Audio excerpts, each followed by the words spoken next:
ಹಾಸನದ ಮೊಸಳೆ ಹೊಸಹಳ್ಳಿ ದುರಂತ ಪ್ರಕರಣಕ್ಕೆ ಸಂಬಂಧಪಟ್ಟಂತೆ ಘಟನಾ ಸ್ಥಳಕ್ಕೆ ಬಂದಂತ ಆರ್ಎಎಫ್ ರ್ಯಾಪಿಡ್ ಆಕ್ಷನ್ ಫೋರ್ಸ್ ಸುಮಾರು 4 ಬಸ್ಗಳಲ್ಲಿ ಬಂದಿರುವಂತ ಸಿಆರ್ಪಿಎಫ್ ಯೋಧರು ಮುಂಜಾಗ್ರತಾ ಕ್ರಮವಾಗಿ ರ್ಯಾಪಿಡ್ ಆಕ್ಷನ್ ಫೋರ್ಸ್ ಅನ್ನು ನಿಯೋಜನೆ ಮಾಡಲಾಗಿದೆ.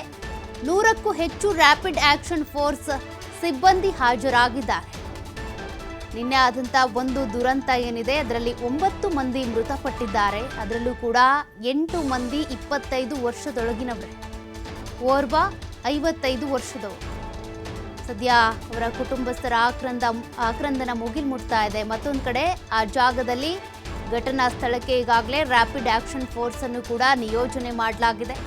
ಮುಂಜಾಗ್ರತಾ ಕ್ರಮವಾಗಿ ಸುಮಾರು 4 ಬಸ್ಗಳಲ್ಲಿ ಈಗ ಸಿಆರ್ಪಿಎಫ್ ಯೋಧರು ಕೂಡ ಬಂದಿಳಿದಿದ್ದಾರೆ.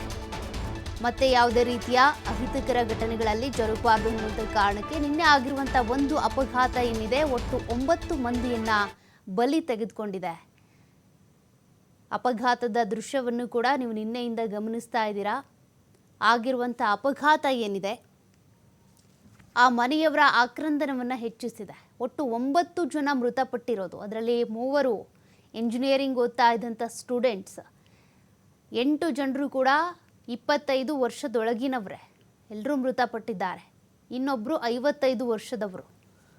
ಹಾಸನದ ಮೊಸಳೆ ಹೊಸಹಳ್ಳಿ ಗ್ರಾಮದಲ್ಲಿ ಅಥವಾ ಆ ಜಾಗದಲ್ಲಿ ನಡೆದಿರುವಂಥ ಘಟನೆ ಇದು. ಸದ್ಯ ಈ ಘಟನಾ ಸ್ಥಳಕ್ಕೆ ಈಗ ಆರ್ಎಎಫ್ ಹಾಗೂ ಸಿಆರ್ಪಿಎಫ್ ಯೋಧರು ಬಂದಿದ್ದಾರೆ. ಅಲ್ಲಿನ ಸ್ಥಳ ಪರಿಶೀಲನೆ ಜೊತೆಗೆ ಆದಂಥ ಘಟನೆಯ ವಿವರ ಇದೆಲ್ಲವನ್ನು ಕೂಡ ಪಡ್ಕೊಳ್ತಾರೆ. ಸದ್ಯ ಅಲ್ಲಿ ಮುಂಜಾಗ್ರತಾ ಕ್ರಮವಾಗಿ ಇವರನ್ನ ನಿಯೋಜನೆ ಮಾಡಲಾಗಿದೆ.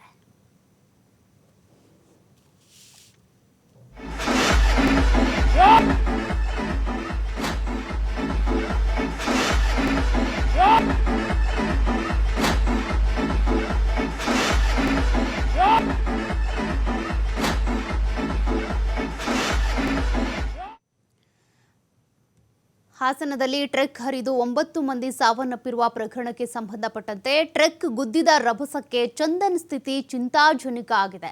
ಚಂದನ್ 26 ವರ್ಷ, ಶಿವಯ್ಯನ ಕೊಪ್ಪಲು ಗ್ರಾಮದವರು.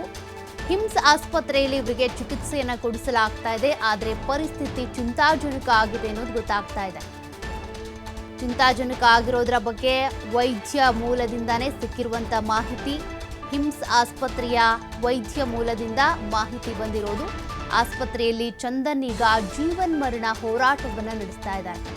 ಈಗಾಗಲೇ 9 ಮಂದಿ ಮೃತಪಟ್ಟಿದ್ದಾರೆ. ಗಾಯಗೊಂಡವರನ್ನ ಆಯಾ ಸ್ಥಳೀಯ ಆಸ್ಪತ್ರೆಗೆ, ಹೆಚ್ಚುವರಿ ಚಿಕಿತ್ಸೆಗಾಗಿ ದೊಡ್ಡ ಆಸ್ಪತ್ರೆಗಳಿಗೆ ಸೇರಿಸಲಾಗಿದೆ.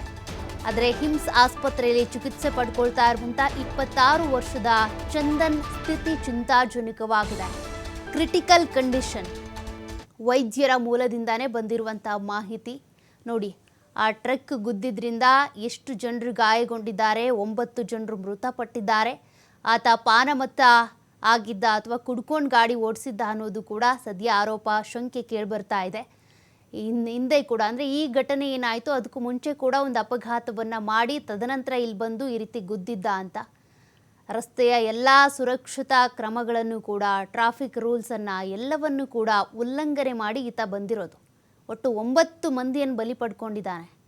ಅದರಲ್ಲಿ ಈಗ ಮತ್ತೋರ್ವರು ಚಂದನ್ ಅಂತ, ಅವರ ಸ್ಥಿತಿ ಕ್ರಿಟಿಕಲ್ ಆಗಿದೆ. ಆದಷ್ಟು ಬೇಗ ಚಿಕಿತ್ಸೆಗೆ ಸ್ಪಂದಿಸಲಿ, ಚೇತರಿಸಿಕೊಳ್ಳಿ ಅನ್ನೋದೇ ನಮ್ಮ ಕಳಕಳಿ ಕೂಡ.